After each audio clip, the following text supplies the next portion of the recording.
तो भाई यहाँ पर हम मौजूद हैं कॉकरोच जनता पार्टी के प्रोटेस्ट में और लगातार यहाँ पर काफ़ी संख्या में युवा आए हुए हैं और ये देखिए एक नए और अलग लुक में प्रोटेस्ट। कहाँ से आए हैं? मैं लंका से आया हूँ, यानी पहले भाजपा में था। वैसे सॉरी, मैं उत्तराखंड से हूँ, हल्द्वानी से हूँ। मेरा नाम आप भाजपा में थे? पहले था, लंका में था यानी भाजपा में था जी। लंका कहने का तात्पर्य? लंका कहने का तात्पर्य, लंका को लंका नहीं कहूंगा तो क्या कहूंगा? क्या हुआ ऐसा? क्योंकि वहाँ ऐसा ना अहंकारी लोग हैं। सबसे बड़ी बात है, रावण कितना अहंकारी था। मैंने वहाँ लोकतंत्र की बात कही, कार्यकर्ताओं के सम्मान की बात कही, और मैंने कहा कि पार्टी में मतलब काफी लोगों को अवसर मिलना चाहिए। तो इतनी सी बात में मुझे निष्कासित कर दिया कि 11 साल पहले।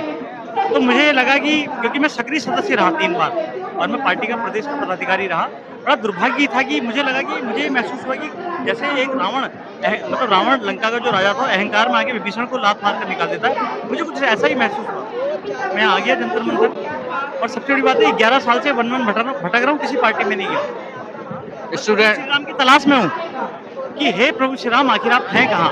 क्या आप वन में हैं, अयोध्या में, या फिर राजनीति में हैं? क्योंकि आपको राजनीति में ले आए। हे प्रभु, आप जहाँ कहीं भी हैं, आप मेरी मन की बात सुनिए और कृपया मुझे कुछ एक अवसर दीजिए ताकि मैं आपके शरण में आ सकूं। स्टूडेंट्स का ये प्रोटेस्ट अब जग जाहिर है, उनकी समस्याएं जग जाहिर है, क्या कहना चाहेंगे? धर्मेंद्र प्रधान, तुम इतने बेशरम हो गए, मुझे इतना विश्वास इतना मुझे लगता था कि कम से कम लोकतंत्र में इतना तो होता है कि आपने ठीक है आंदोलन कर रहे हैं, अब सोनम वांगचुक जी यहाँ आसन पर बैठ चुके हैं, बड़ा दुर्भाग्य है। किया जा रहा है, प्रतियोगी छात्रों का भविष्य ध्वस्त किया जा रहा है, और यदि वो उसका विरोध करते हैं तो विरोध करते ही जी जी जी जी, ये देख पा रहे हैं। तो मैंने इनसे कहा राजगद्दी छोड़ो, इस्तीफा नहीं मांगा इनका, क्योंकि अपने आप को राजा समझते हैं।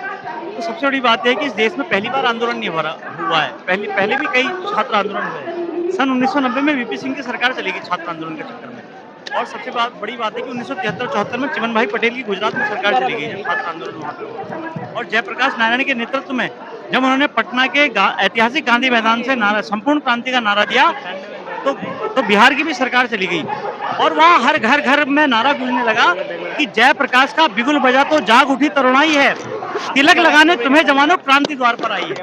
कुल मिला के क्रांति सभी के द्वार पर खड़ी है, बाप तिलक भी लगा रही है। तो आइए सभी नौजवान साथियों से ये आह्वान है जी। लास्ट मैसेज उन स्टूडेंट्स के लिए जो इस प्रोटेस्ट से बहुत उम्मीद लगा के बैठे हैं कि कुछ तो ठीक होगा और आगे जो भी एग्जाम होंगे वो अच्छे तरीके से पूरे होंगे। ये बात तो मैंने पहले कही थी, तिलक लगाने तुम्हें जवानों, क्रांति द्वार पर आई। क्रांति तुम्हें तिलक लगाने आई, तो आपको बाहर हिस्सा बनिए।